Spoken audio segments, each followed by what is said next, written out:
तो पिछली वीडियो में हमने देखा कि भानगढ़ किले में जाने से लोगों की मौत हो जाती है। तो चलो मैं आपको थोड़ा बहुत इसके इतिहास के बारे में बताता हूँ। यह किला सन 1500 ईस्वी में आमेर के शासक राजा भगवान दास के द्वारा बनवाया गया था। तो कुछ समय बाद यहाँ कुछ ऐसा हादसा हुआ कि आसपास के लोग यह जगह छोड़कर चले गए और पूछने पर बताया जाता है कि उन्हें सुबह और रात के टाइम कुछ लोगों के चीखने, नृत्य करने और रोने की आवाजें आती थी। लोगों ने इस किले के पीछे कई सारे कारण दिए और कई सारे दावे भी किए, जिनमें से एक कारण ऐसा है जिस पर ज्यादातर लोगों का भरोसा है। तो जिस कहानी पर लोग सबसे ज़्यादा यकीन करते हैं, जिसको सबसे ज़्यादा मानते हैं, वो कहानी है रत्नावती की, जो कि एक राजकुमारी थी वहाँ की।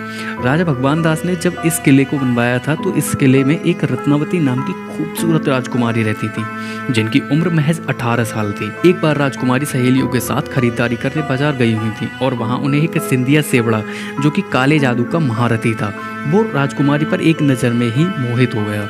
सिंधिया ने राजकुमारी द्वारा ली गई इत्र की बोतलों में से एक बोतल उठा के उसमें काला जादू करके चुपके से वापस रख दिया। राजकुमारी खरीदारी करके अपने महल की ओर बढ़ने लगी तो उनकी सहेली ने उन्हें बताया कि उनकी इत्र की बोतल पर एक व्यक्ति ने काला जादू कर दिया है। तो राजकुमारी ने उस बोतल को एक बड़े से पत्थर पर मार के फोड़ दिया और सारा इत्र पत्थर पे बिखर गया। अचानक से वो पत्थर सिंधिया सेवड़ा के ओर बढ़ने लगा और बढ़ते बढ़ते पत्थर ने सिंधिया को कुचल दिया और मारा गया। मरने से पहले सिंधिया ने श्राप दिया कि भानगढ़ किले में जो भी रहेगा वो मारा जाएगा और उनकी आत्मा उसमें भटकती रहेगी। और ऐसा ही हुआ। एक युद्ध में भानगढ़ के सभी सदस्य मारे गए, यहाँ तक कि राजकुमारी भी मारी गई। और कहा जाता है आज तक वहाँ सभी आत्माएं भटकती हैं। तो ये थी भानगढ़ किले की कहानी कि क्यों लोगों की जान चली जाती है वहाँ जाने से। लोग इस किले को श्रापित भी कहते हैं। इसी तरीके की कहानी, फैक्ट और मनोरंजन के लिए जुड़े रहिए और सब्सक्राइब कीजिए हमारे इस YouTube चैनल के लिए।